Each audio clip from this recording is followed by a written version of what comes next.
va parler des parcours. Alors effectivement, vous avez vu dans le film, ce ne sont pas que les parcours professionnels, mais on a choisi aussi de parler de certains parcours de l'habitat, parce que quelquefois, une solution d'habitat n'est pas pérenne et on doit trouver d'autres solutions. Alors, les parcours au moment de la retraite sont diversifiés, on va le voir. Il s'agit dans un premier temps de préparer la retraite et donc la cessation du travail. Mais il faut aussi, parfois, songer à une autre forme d'habitat. Autant de moments décisifs à accompagner. Alors, on va commencer par le travail. Et la première question, c'est est-ce qu'il y a un avenir après le travail? Alors, tout à fait personnellement, j'espère que oui. Je vais laisser la parole à Pascaline et Estelle qui vont nous parler de l'association Un avenir après le travail. Tout d'abord, merci de nous avoir invités. Bonjour à toutes et à tous. Je vais d'abord passer la parole à Estelle, puisqu'on va partir de l'interrégion pour arriver à la région. Bonjour. Alors oui, il y a un avenir après le travail. Déjà, quand on travaille, et c'est pas quelque chose qui est connu de tous, bien sûr, dans le champ du handicap, souvent on le sait, mais enfin, c'est toujours bon de le rappeler, les personnes qui travaillent dans les ESAT cotisent, gagnent des trimestres, des points, et du coup bénéficient, le jour de la retraite, d'une retraite comme tout un chacun. Elles en bénéficient à partir de l'âge de 55 ans parfois, et elles peuvent prendre leur retraite quand elles le souhaitent, comme tout un chacun. La particularité de ces personnes qui travaillent en ESAT, c'est qu'elles sont bien accompagnées tout le temps de leur vie professionnelle, et que pour quasiment 70% d'entre elles, le jour de la retraite, eh bien l'accompagnement s'arrête. Et ensuite, la poursuite de la vie se fait en dehors de ce champ du handicap dans lequel elles ont évolué pendant très longtemps. Aujourd'hui, il y a une personne sur 4 en ESAT qui a déjà plus de 50 ans.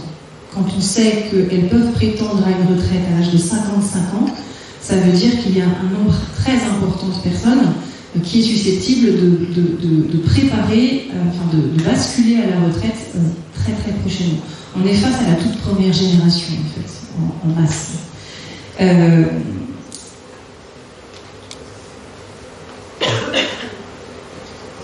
Il y a des risques importants de rupture de parcours, évidemment, quand on passe d'un système à un autre. Et l'enjeu de l'association Un avenir après le travail, eh bien, c'est d'éviter justement ces ruptures de parcours. L'histoire d'un avenir après le travail, elle démarre il y a une dizaine d'années en Bretagne. Le sujet émerge dans des ESAT.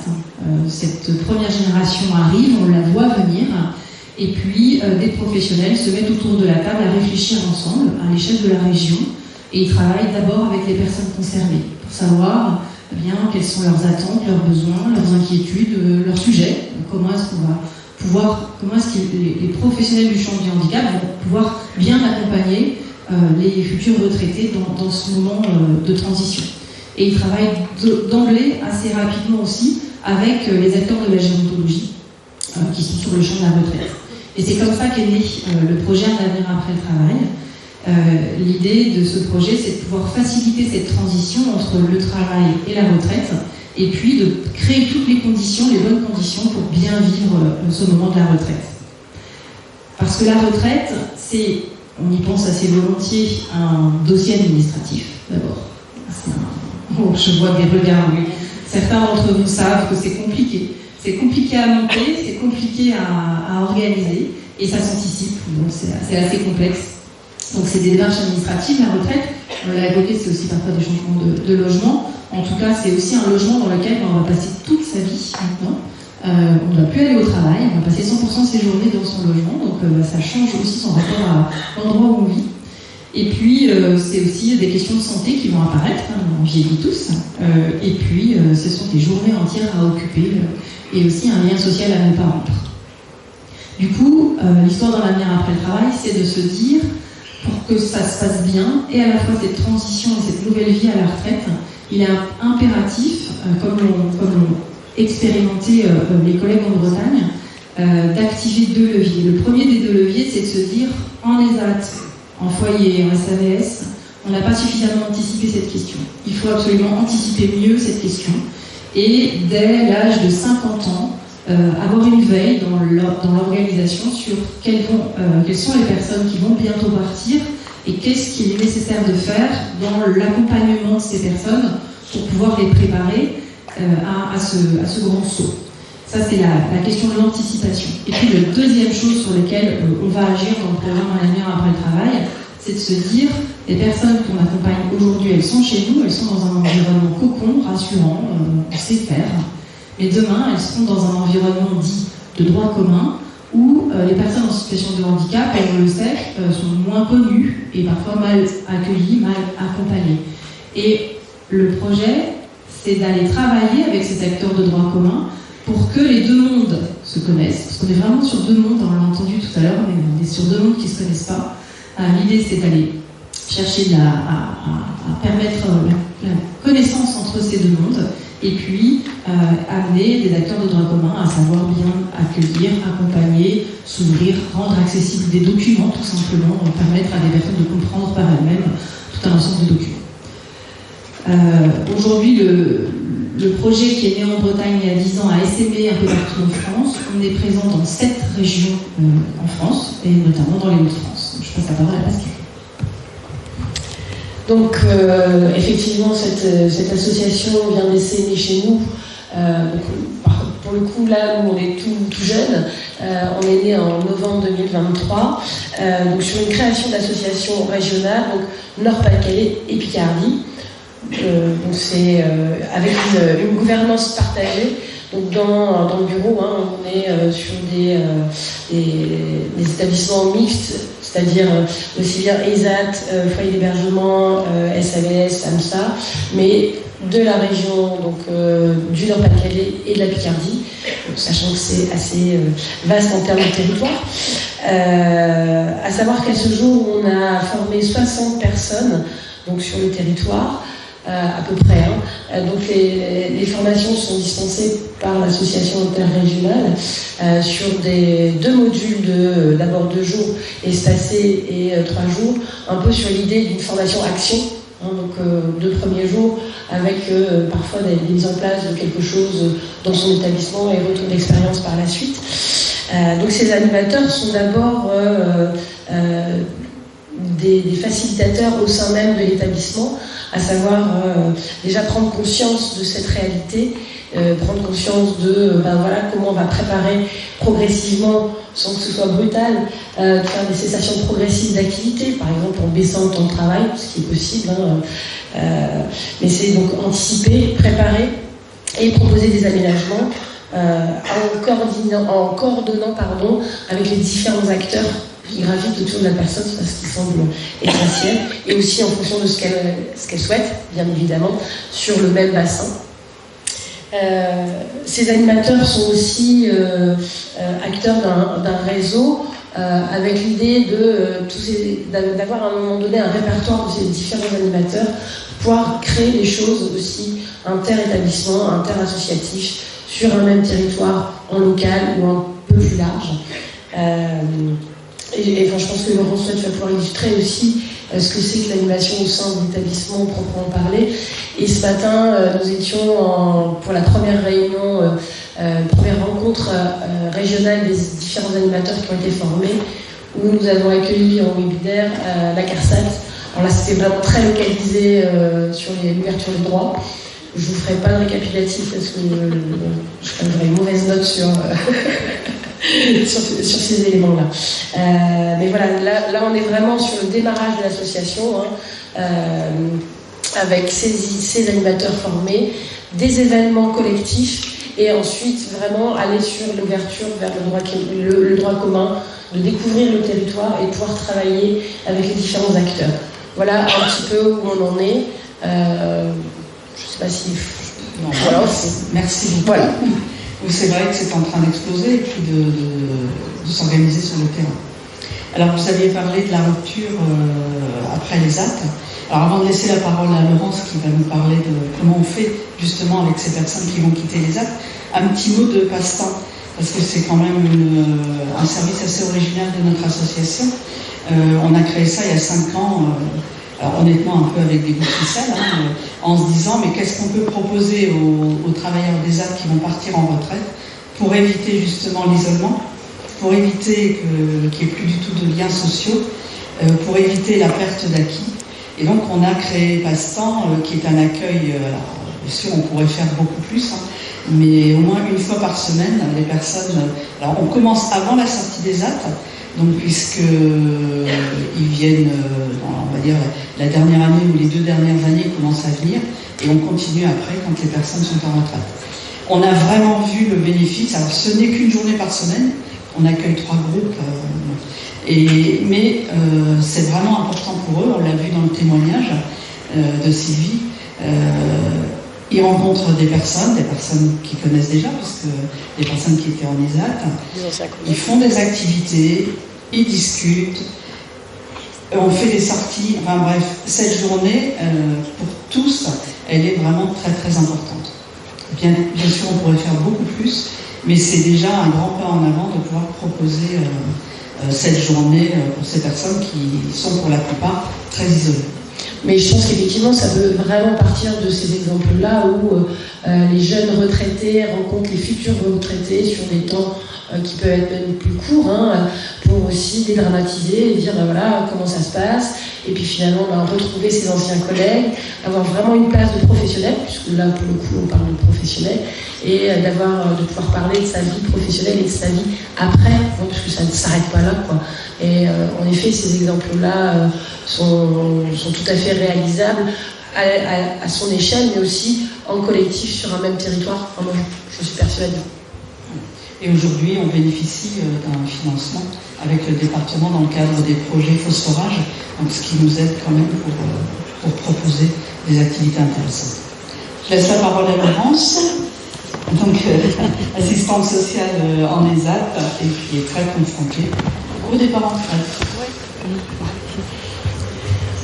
Bonjour. Et moi, je vais parler plus particulièrement de ce qu'on fait à l'ESAT de Croix. Hein, où, tous les 2 ans, on élabore le projet personnalisé de l'usager. Et du coup, par rapport au vieillissement, en équipe pluridisciplinaire, mais aussi avec les partenaires qui interviennent auprès de l'usager, donc son tuteur, sa famille, son foyer de vie, son lieu de vie. Nous prenons en compte les attentes et ses besoins et nous évoquons, en fonction de leur âge et de l'observation des différents partenaires professionnels,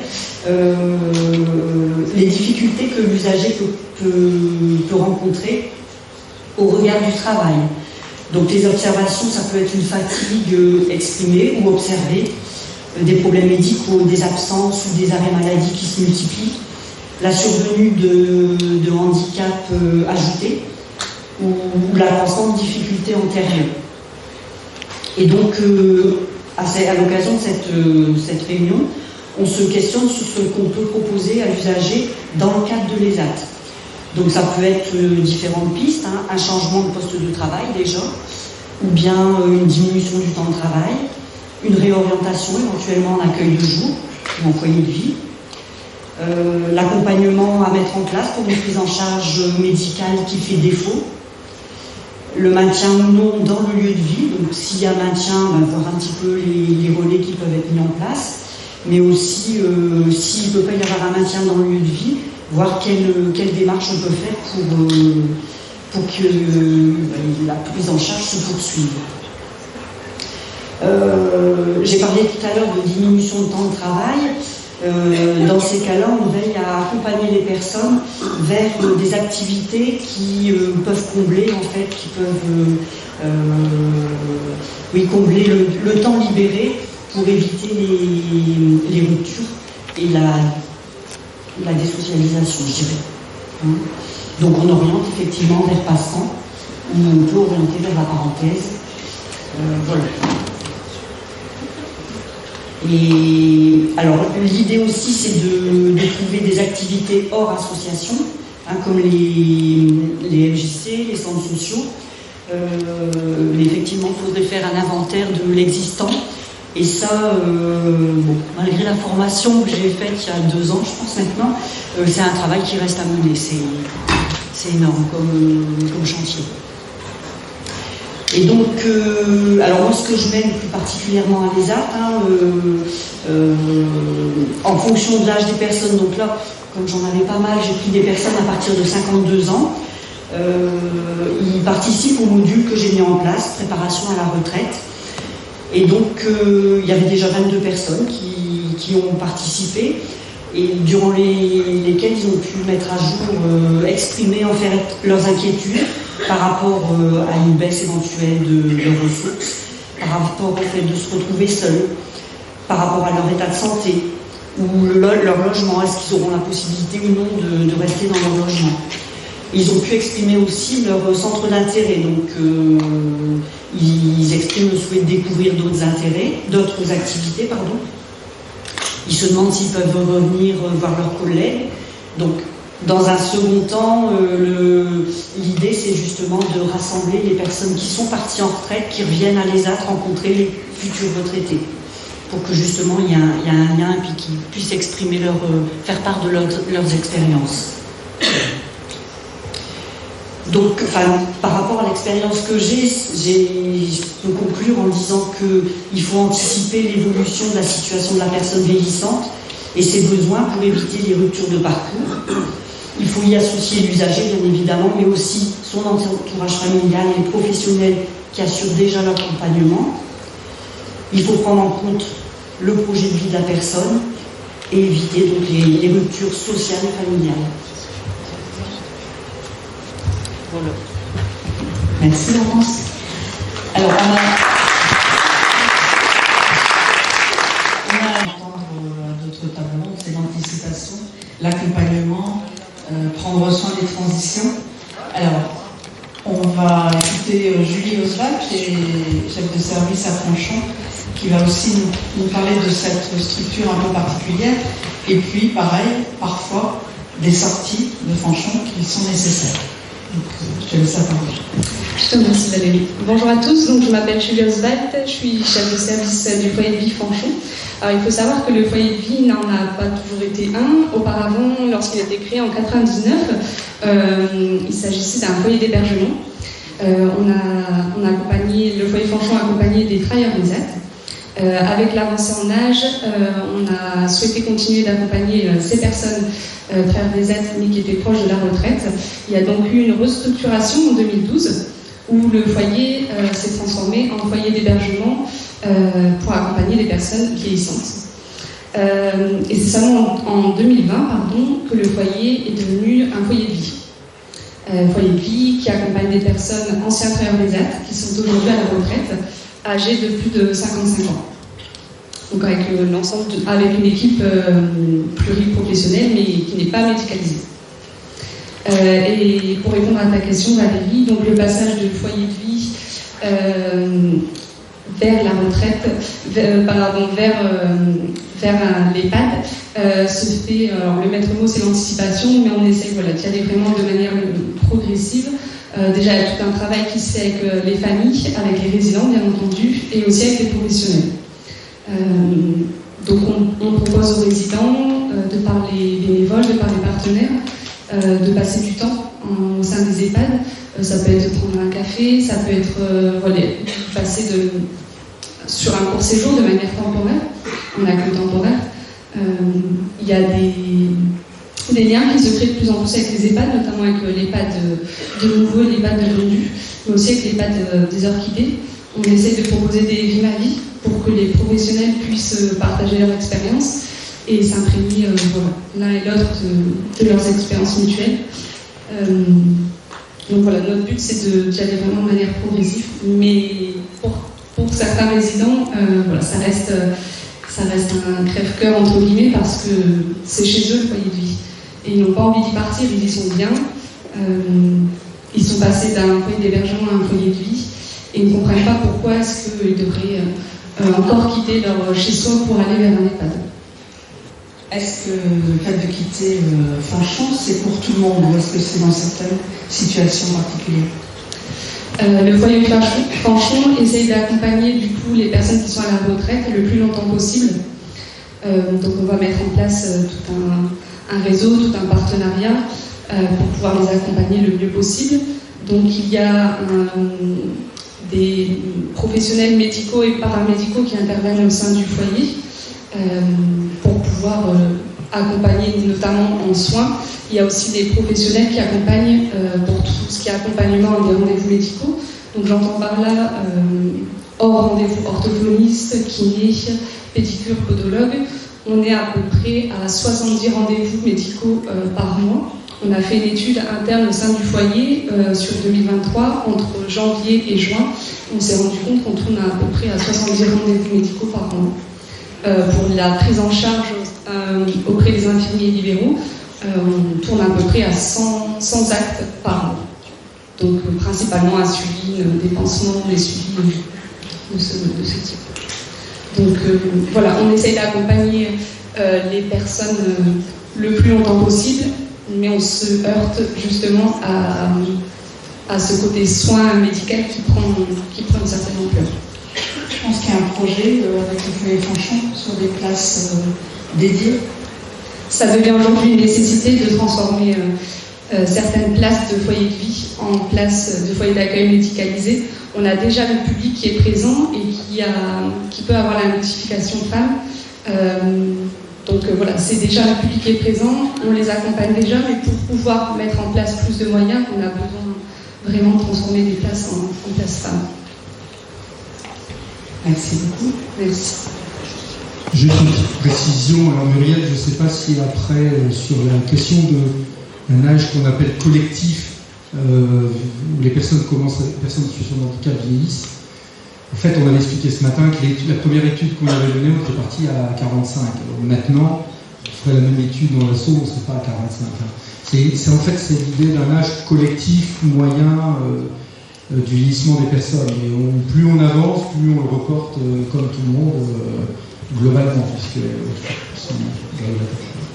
Juste pour un élément de réponse, effectivement, alors, du côté des caisses de retraite, nous sommes en seconde partie de carrière à 45 ans. Donc on pourrait considérer que c'est un curseur. Et puis, voilà. On s'était juste interpellé par rapport à ça, parce que c'est aussi une réalité. On a de plus en plus de gens qui présentent, qui viennent à une notification de DPH qui ont beaucoup plus de 55 ans. Et puis aussi beaucoup de personnes d'un certain âge, je fais partie, on les hâte, qui peuvent prétendre à la retraite, mais qui sont en pleine forme, et qui veulent poursuivre leur activité en ESAT jusqu'à 70 ans. Merci. Juste pour conclure, il y a aussi une millefeuille administratif, parce que, alors tu me dis si je me trompe, Laurence, tu es experte, est-ce qu'à 62 ans, les gens ne doivent pas liquider leur retraite pour continuer à percevoir la hache? Non, il faut juste qu'ils signalent à la caisse d'allocation familiale qu'ils ne souhaitent pas faire valoir leur droit à la retraite, c'est ce qu'on révoquait ce matin, pour que la hache poursuive le versement.